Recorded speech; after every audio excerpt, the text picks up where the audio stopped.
Social health, a lot of it has to do with our social relationships, of course. And we've been exploring a lot of different areas and how that works. And today we're working with social connection in particular. I find it very interesting that there's so much research being done on this now. Population health, so there's this bigger, it's not hospitals and things, it's this bigger look at public health. And one of the things that they've come up with, this is a CDC, is the Center for Disease Control in the United States, is that our health is affected only 5% by genes and biology. Health behaviors, so all the emphasis on eating well and exercising, all that stuff is 20%, which is not insignificant. Medical care, 20%, and then social and societal characteristics, 55%. So that's kind of mind-boggling when we think about how affected we are by the world around us. And it makes sense, of course, it makes sense when we think about it. But to have it actually show up like this, if we were to look at bringing the ACEs, the adverse childhood experiences, that's part of it. You know, if we grow up in an environment or if we're in an environment as an adult where we don't feel safe, where there's some kind of abuse or where we have to be shut down or in a fight response all the time, of course, it has a huge impact on our health. So 55% was something that really struck me. When you get the PDF for this, the U.S. Surgeon General has a whole report on social connection, and you can link to it through there. And this quote by Dr. Julianne Holt-Lunstad, she's a medical doctor and researcher. A lot of times he would quote that statistics around loneliness, the effect of loneliness has a detrimental effect on our health, to the equivalent of about 15 cigarettes a day, and that was some of her research. So this survey, how many friends do you have? What kind of friends do you have? How supported how do you feel by them? Is really important for us to have a look at, and that's part of what we're going to be looking at as we go through the inquiry. 3 sectors that they put this into is the number and frequency, variety of social relationships. How many friends do you have? How deep are they? Are you partnered or alone? How do those relationships serve you? Do you get support in a crisis? Sometimes some people are really good in a crisis. Sometimes that's not the person you call on when there's a crisis. You just have a sense they don't have the capacity for that. And some of this isn't really about who we're with, because we can feel really alone. I've felt that many times when I've felt out of place, or I felt like I don't really belong, or I'm not really interested perhaps in the conversations. And we can be kind of bored as well. Even if we have people around us, they might be people who we just don't connect with, we don't click with. And then we can have people around us who we do click with. There's a lot of richness in our relationships looking at this. And I like that we can ask these questions, because then we can look and see, what is my experience with this? And if this is the area I'm making myself small to fit in with this group, maybe there's another group we could look for and approach where we can actually be ourselves. And I find that I can be myself fully in some situations, other situations a little bit. Some parts I can bring forward in one area. Somebody else, I might necessarily hide it, but it's not what we focus on. So there's a lot of variety there as well. This is something I keep coming back to because I'm convinced it makes such a difference. Knowing that we can contribute, that we have something valuable that we can share to somebody, we are a gift in the world. And it doesn't take much to actually do that, like to volunteer, for instance, in a school and help children who are struggling reading. They have people in neonatal ICUs that hug babies. We have people who get together and fight for what we believe in, wanting to work together for the kind of world that we want. So one of the statistics, one of the things they found is that an increase in social connection generates a decrease in mortality. And a lot of us are in the situation where we've been really hurt by other people, and we have social anxiety, and we're really struggling to really reach out and connect with other people. And yet when we do, it can be really wonderful. So just an example is me committing to doing this daily practice, and what a community we've created through that. And that we co-create this experience together of being in community class, and being together in daily practice. And that's such a blessing for me in my own meditation. I love that I do that consistently every single day. And it makes a big difference for me. And I know it makes a difference for other people. So I have that satisfaction too. And there's so many different ways that we can work with this. It's not going to be the same for everybody.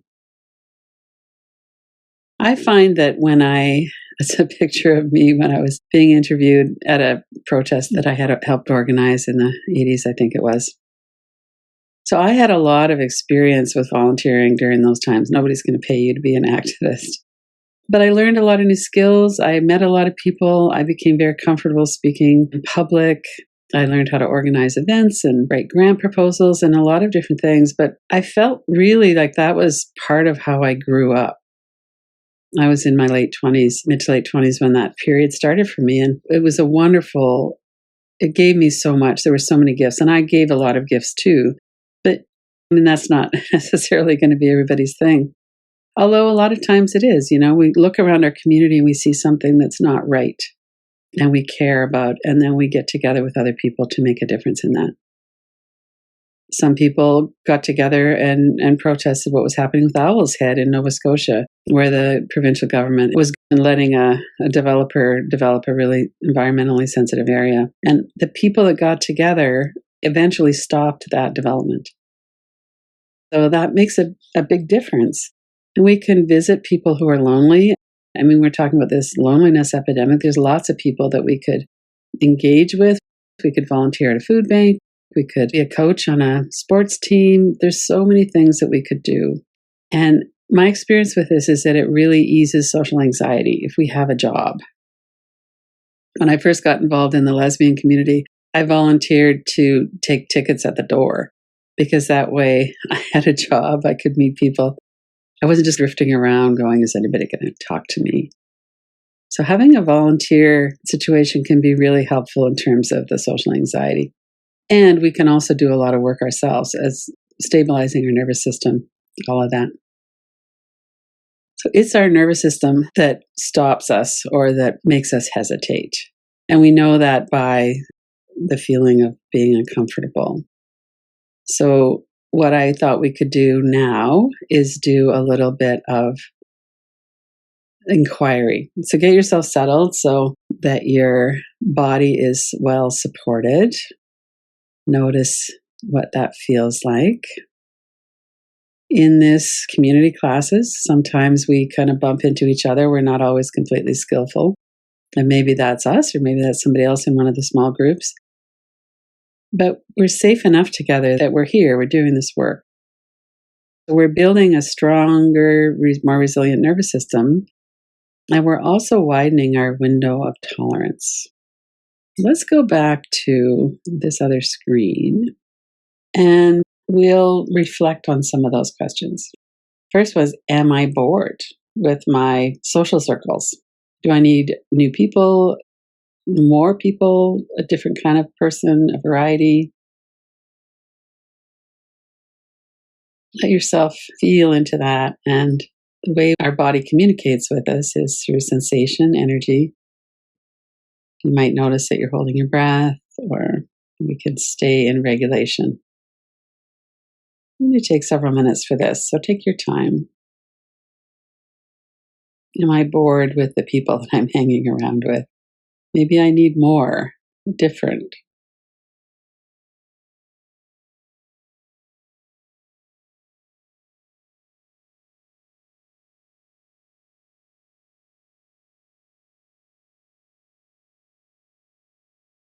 And do I have someone to turn to when I really need support? Quite often that depends on the type of crisis. A lot of people will help us if there's a need to go to the hospital or something.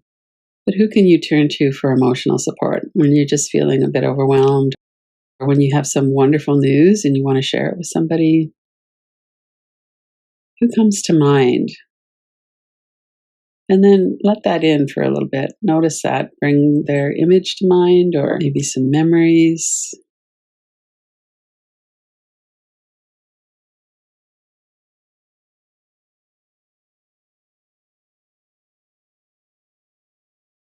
And if this is an area where you're feeling like you're under supported, then it might be to sift through all the people that you know. Is there anyone there who you could connect with a little bit more, reach out to?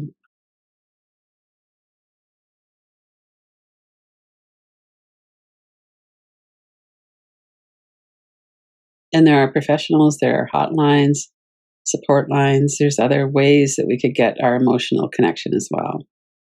What kind of possibilities are there? Who can I turn to?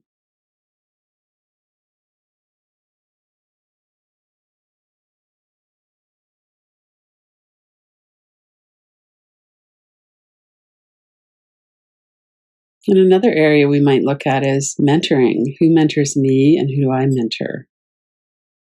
Somebody I know was talking with me about their mother and said, my mother really isn't capable of giving me the kind of mentorship I need, but I have 6 other older women who do, and I regularly stay in contact with them. So that seems like a rich environment for her to be in. So, who mentors you and who do you mentor?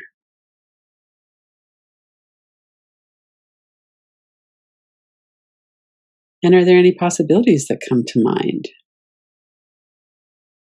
On an organized basis, it could be like big sisters, big brothers.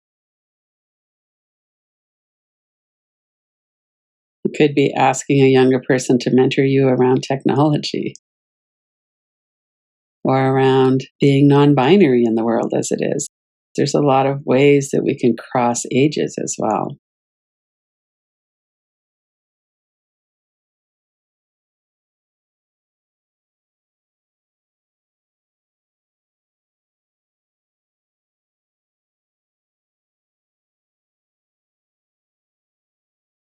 This question about deep and meaningful relationships has so much to do with trauma.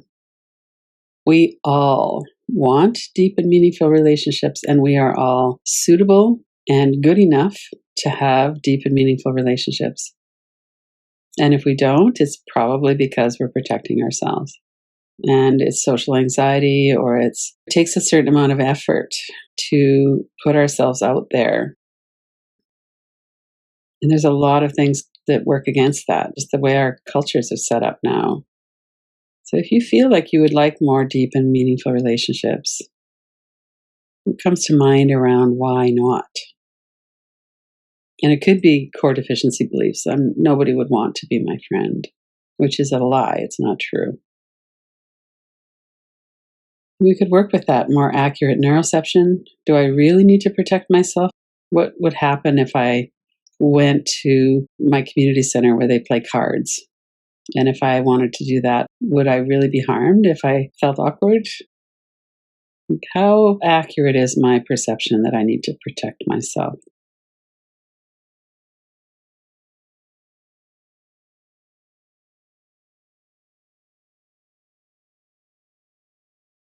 And continue to notice what's happening in your body, what's happening in your nervous system. Of course, another facet of having a deep and meaningful relationship is we have to be able to be ourselves.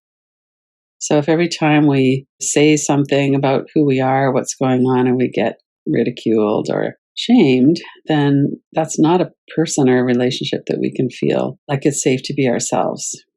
So we might still be in that relationship for reasons of our own. Lots of times families are in that category, or some people in a family. But there are other people in the world that would honor us and that enjoy us and that we don't have to hide or adjust ourselves or make ourselves smaller. So if that seems to be something that resonates for you, what could you do that would help to open that up for you? Are there people in your life that you could take a big breath and phone them or email them and say, hey, what do you think? I'd like to be friends. Why don't we go for lunch or go for a walk? Or could you do that?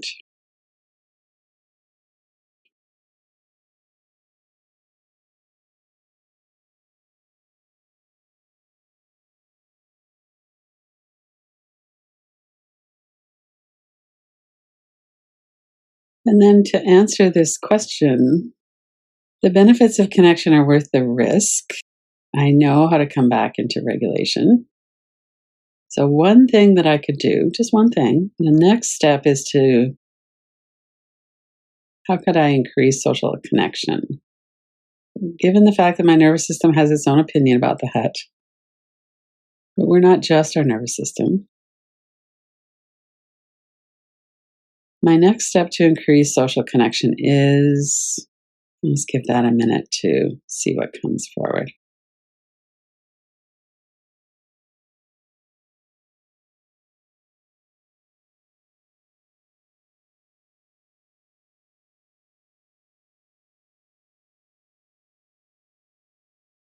And that might be a place where we do that slow motion walkthrough, where you think about, okay, I'm deciding I'm going to do this. And then we go, and we notice we're holding our breath or we got all tight. So we could do that slow motion walkthrough and really see what's going on there. What is it I'm really trying to protect myself from?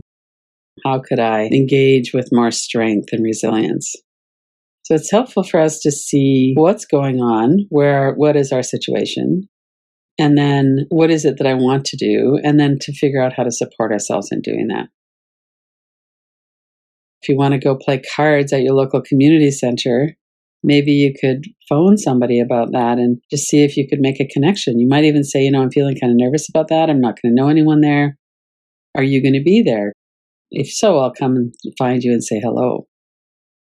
So how could we increase social connection in a way that's actually going to work for us? We could bring our skills into this.